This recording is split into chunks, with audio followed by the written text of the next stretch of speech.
আমাৰ মুখ্যমন্ত্ৰী মহোদয়ে আমাৰ ছাত্ৰ ছাত্ৰীসকলক উৎসাহিত কৰিবলৈ যি নিযুত মইনা আঁচনি হাতত লৈছে তাৰ বাবে আমি তেওঁক বহুত বহুত ধন্যবাদ দিছোঁ আৰু মামাই আমাক এডমিশ্যন ফ্ৰী কৰি দিছে তাৰ ফলত আমি বহুত বহুত উপকৃত হৈছোঁ অসম চৰকাৰ আৰু মামাক বহুত বহুত ধন্যবাদ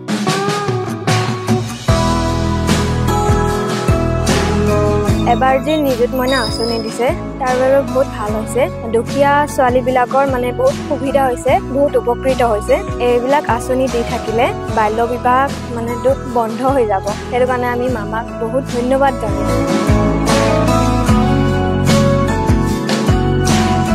মামাই আমাৰ কাৰণে যি নিযুত মইনা আঁচনিৰ দৰে পদক্ষেপ হাতত লৈছে তাৰ বাবে আমি বহুত উপকৃত হৈছোঁ অসম চৰকাৰ আৰু মামাক আমাৰ ফালৰ পৰা ধন্যবাদ জ্ঞাপন কৰিছোঁ